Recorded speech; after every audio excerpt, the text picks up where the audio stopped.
Jadi teman-temannya ada yang nggak masuk nggak? Nggak ada. Masuk semua ya. Nah, bagus. Jadi kalian tahu nggak hari ini kita akan belajar materi apa? Apa ya? Minggu lalu udah ibu kasih tahu loh. Disuruh mempelajari. Aduh lupa. Jadi minggu ini, hari ini kita akan belajar tentang ayat ilmiah yang sebelumnya udah ibu beri tugas ya minggu kemarin untuk mempelajari pada bab karya ilmiah ini. Aduh lupa bu. Ya. Jadi ibu mau nanya nih. Kalian pernah nggak sih cari informasi di internet atau sosial media? Untuk apa biasanya? Apa untuk mengerjakan tugas atau sekedar gabut aja? Gabut aja sih bu. Tugasnya. Terus kalian pernah nggak membaca artikel penelitian atau karya ilmiah sebelumnya? Malas.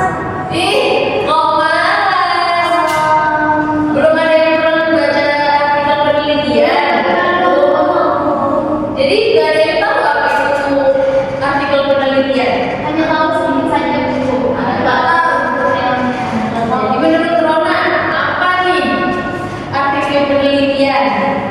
Kalau menurut saya, artikel penelitian artikel yang dibuat oleh peneliti yang dibuat untuk meneliti sesuatu dan mencari tahu sesuatu. Betul sekali. Jadi dalam menulis tugas karya ilmiah ini kita tidak boleh asal mengambil informasi. Jadi kita itu harus menggunakan data yang jelas dan juga mencantumkan sumber dengan benar agar tulisan kita itu dapat dipercaya.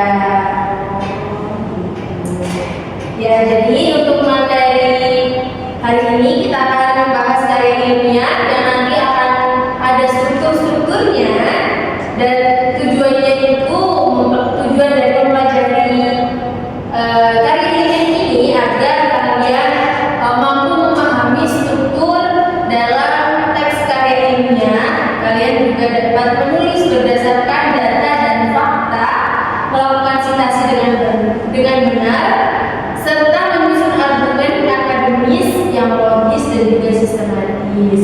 Untuk selanjutnya, kalian bisa fokus ke PowerPoint yang ada di depan dan bisa didengarkan penjelasan dari Bu Cinta selanjutnya. Dengar ya. Siap ya, Bu. Oke, udah siap menerima materi Pak Bu Manana? Oke, di sini Ibu akan menjelaskan mengenai pengertian dari karya ilmiah. Pasti kalian sudah pernah mendengar kan apa itu karya ilmiah? Apa itu? Coba jelasin dengan bahasa kalian sendiri. Karya ilmiah itu karya yang menyajikan dari penelitiannya, Bu. Oke, tepuk tangan untuk Ayu. Baik, di sini belum menjelaskan mengenai karya ilmiah. Karya ilmiah adalah tulisan yang disusun berdasarkan penelitian atau kajian yang sistematis dan juga logis. Artinya karya ilmiah ini juga dibuat dengan cara yang teratur dan masuk akal, menggunakan data dan fakta yang sudah dikumpulkan. Nah, penting sekali bagi kalian untuk bisa membedakan antara fakta dan juga opini. Nah, fakta ini bisa kita lihat ketika kita melihat suatu kalimat yang ada datanya. Misalnya 70% minat membaca sesuatu turun, itu termasuk fakta karena terdapat angka-angkanya. Untuk selanjutnya, Ibu juga akan menjelaskan mengenai ciri-ciri. Oke, ciri-ciri karya ilmiah yang pertama yaitu objektif. Apa sih objektif itu? Karya ilmiah yang objektif itu yang isinya berdasarkan fakta dan data, bukan opini atau pendapat pribadi. Nah, kemudian selanjutnya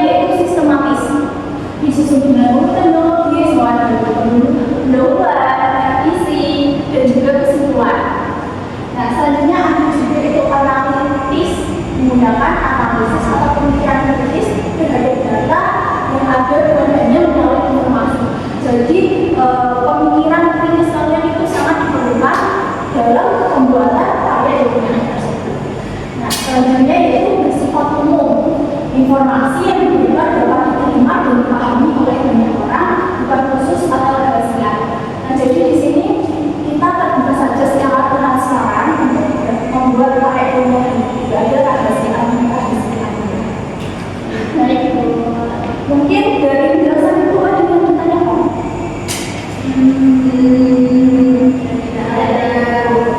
Oke, bisa lanjut ke Salindia selanjutnya. Jadi di sini ada jenis karya ilmiah. Nah, yang pertama adalah laporan penelitian. Laporan penelitian berisikan tulisan yang memaparkan hasil dari penelitian yang sudah dilakukan. Jadi di laporan penelitian kita memaparkan sebuah hasil dari penelitian yang dilakukan. Seperti misalnya kita melakukan penelitian kepada jumlah seberapa banyak menurunnya dengan baca Indonesia. Yang kedua adalah artikel ilmiah. Artikel ilmiah ini berisikan tulisan pendek yang memuat hasil studi atau kajian tentang suatu topik tertentu. Nah, karya ilmiah ini tulisan itu pendek dalam proses studi, seperti tentang kajian tertentu yang kurang kali dibahas oleh orang pada umumnya. Lalu yang selanjutnya ada makalah. Nah, di makalah ini tulisannya membahas suatu masalah secara lengkap berdasarkan hasil kajian pustaka dan penelitiannya. Jadi di makalah ini isinya lebih rinci atau lebih baik menjelaskan tentang penelitian tersebut. Ya, selanjutnya ada struktur karya ilmiah. Yang pertama adalah judul. Nah, judul ini membuat tentang tema karya ilmiah yang kita bahas. Lalu kedua ada abstrak. Abstrak ini berisikan tentang isi dari keseluruhan karya ilmiah yang kita bahas nanti. Lalu yang ketiga ada pendahuluan. Nah, pendahuluan ini membuat tentang isi atau mengungkapkan judul yang kita gunakan saat ini dan penelitian kita. Lalu tinjauan pustaka itu berisikan tentang pustaka atau beberapa. Jadi tinjauan pustaka ini berisikan tentang pustaka atau contoh-contoh yang kita dapatkan dari artikel ilmiah. Lalu yang kelima adalah metode penelitian. Nah, metode penelitian ini ada dua, yaitu ada kuantitatif dan juga kualitatif. Lalu yang keempat ada hasil yang dibahaskan. Nah, di hasil yang dibahas ini kita akan bisa dengan hasil dari penelitian kita, lalu menjelaskan dengan membahas satu persatu hasil tersebut. Lalu yang kedua ada kesimpulan. Nah, dari kesimpulan ini kita memberi kesimpulan atau tidak secara menyeluruh dengan data yang sudah kita peroleh. Dan juga ada data pustaka atau mana saja yang sudah kita pelajari dan menjadi referensi ilmiah. Nah, ini ada tips untuk menulis karya ilmiah. Yang pertama, gunakanlah bahasa yang jelas dan mudah dipahami. Jangan sampai menggunakan kata-kata sulit atau bahasa yang berbeda agar karya ilmiah yang kita paparkan dapat dipahami jelas oleh para pembacanya. Lalu kedua ada susunan ide secara teratur dan logis, mulai dari poin yang paling penting sampai penjelasan tambahan. Nah, dengan ini jika kita dapat membaca alur dan sesuai dengan aturan yang ada, pembaca tidak akan mengalami kebingungan dalam memahami artikel yang terangkat. Lalu yang ketiga ada gunakan bahasa dan fakta yang valid. Pastikan informasi yang kita gunakan berasal dari sumber yang terpercaya. Jadi kita nggak bisa asal mengambil informasi yang ada di internet tanpa cross check lagi kebenarannya. Lalu yang terakhir ada periksa kembali atas bahasa dan tulisan. Cek ejaan, tanda baca, dan sesuai format. Dan di sini kita harus cek kembali perkataan bahasa yang kita gunakan tulisannya. Agar saat nantinya kita publikasikan bacaan kita atau email kita tidak diberikan kepada orang lain. Nah, selanjutnya di sini akan ada penugasan. Setelah ini, Ibu akan kirim ke WhatsApp kalian. Kalian bawa HP kan?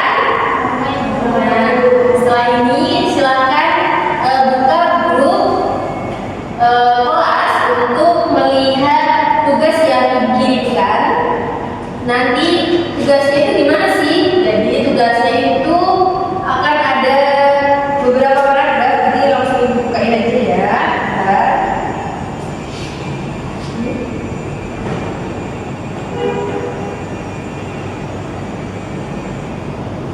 Nah, kelihatan semua nggak? Nah, di sini ada beberapa paragraf yang ada di depan.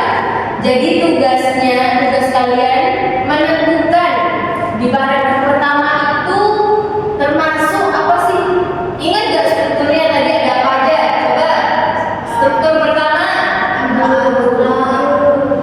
Yang pertama apa? Judul. Lalu yang kedua yang ketiga. Lalu yang keempat tinjauan pustaka.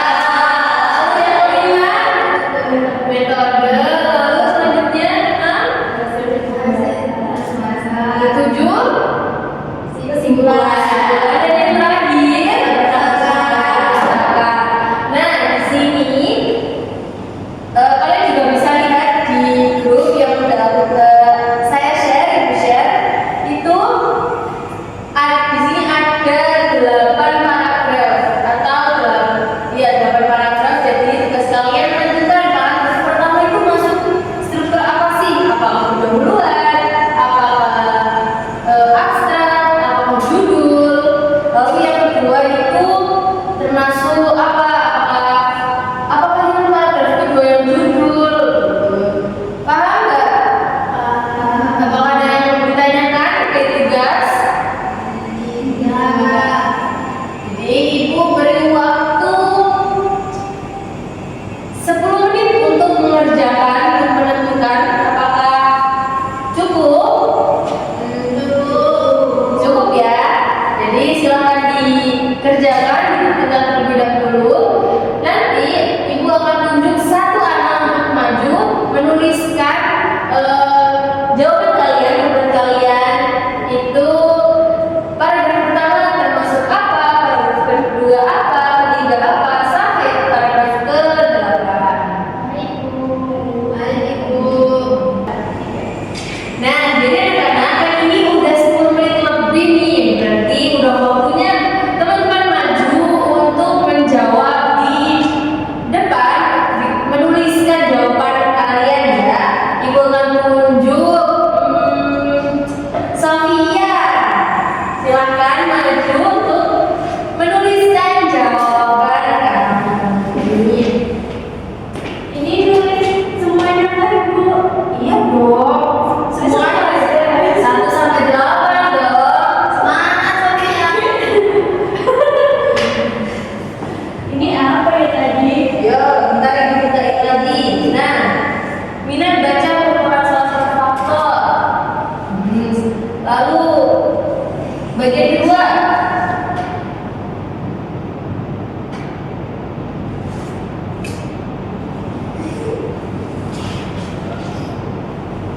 Bagian ketiga.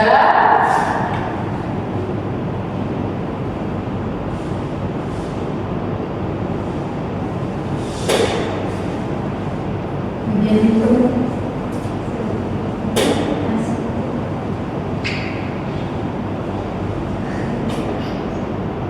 Ayo apa? Apa ya? Jadi lupa.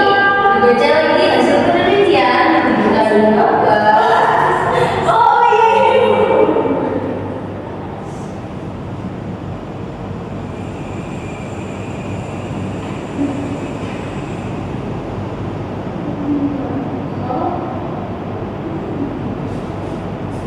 Nah, tuh supaya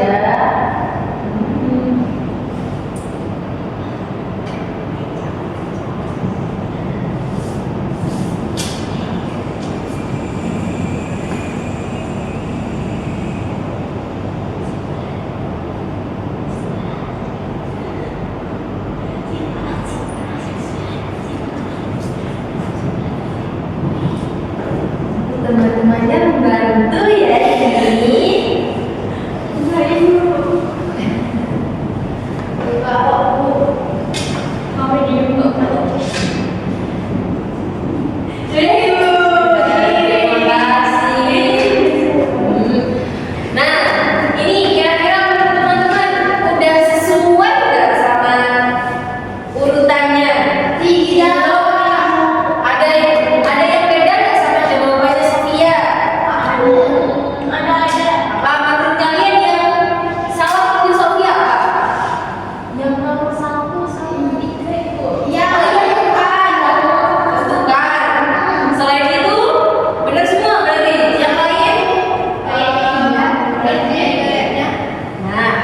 Jadi kita bahas ya sekarang. Untuk pembahasan akan dibantu oleh Ibu Rona.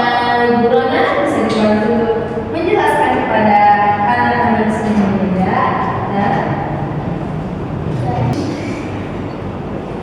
Oke, baik.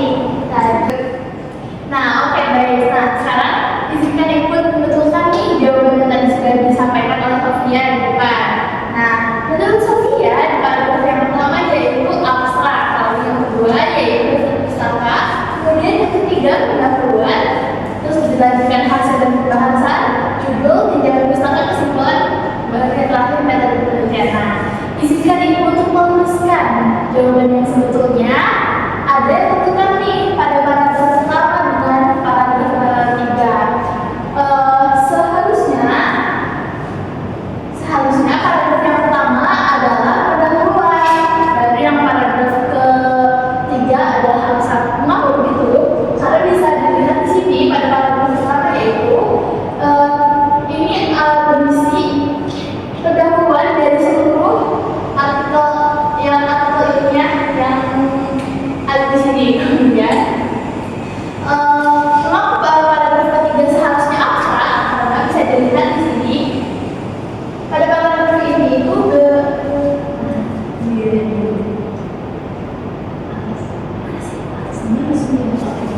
Oke, mengapa pada paragraf ketiga itu seharusnya abstrak? Karena bisa dilihat di sini. Di sini itu berisi mengenai metode, kemudian hasil, dan juga kesimpulan. Nah, itu teman-teman, apakah bisa dipahami? Bisa. Oke, berarti izinkan Ibu untuk meluruskan kembali yang seharusnya adalah yang paragraf pertama adalah pendahuluan. Kemudian paragraf yang kedua adalah daftar pustaka, betul. Kemudian paragraf yang ketiga adalah abstrak, dan paragraf keempat adalah hasil dan pembahasan. Kemudian paragraf kelima adalah judul, lalu paragraf yang keenam adalah tinjauan pustaka, dan paragraf ketujuh adalah kesimpulan, lalu yang terakhir paragraf kedelapan adalah metode penelitian. Itu kami akan Bisa sekali. Jadi kalau paragraf ini disusun sesuai urutannya, jadi pertama ada judul, lalu abstrak, lalu pendahuluan, metode, tinjauan pustaka, hasil dan pembahasan, lalu kesimpulan dan daftar pustaka, itu nanti jadinya seperti ini. Pertama ada judul, lalu kita belajar terhadap prestasi akademik siswa, lalu terdapat abstrak, pendahuluan, tinjauan pustaka, metode penelitian, hasil dan pembahasan, kesimpulan dan daftar pustaka. Jadi sejauh ini apakah teman-teman sudah dapat memahami apa itu karya ilmiah? Bisa. Nah, dari sini kira-kira apa yang sudah kalian dapatkan selama pembelajaran hari ini, dari awal sampai sekarang udah mengerjakan tugasan tentang materi karya ilmiah ini? Saya itu Ya, saya lebih paham struktur dari karya ilmiah sebelumnya. Saya cintaan yang sangat, saya jadi bisa paham kalau ini bukan berbeda itu. dari pelajaran ini, jadi saya bisa belajar untuk mempraktekkan nantinya bisa membuat karya ilmiah dari pelajaran yang sudah diajarkan oleh guru, dan nanti saya mungkin bisa mempraktekkan karya ini membuat karya ilmiah. Saya jadi bisa tahu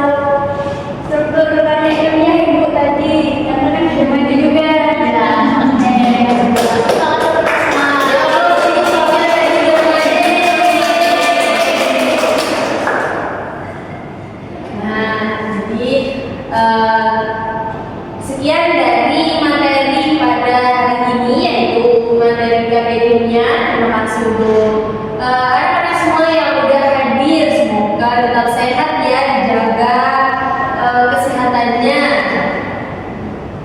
biar pertemuan depan bisa lengkap seperti ini lagi. Dan semoga ilmu ini bisa diterapkan untuk anak-anak kedepannya, bisa kalian terapkan saat kalian akan meneliti atau menulis artikel. Jadi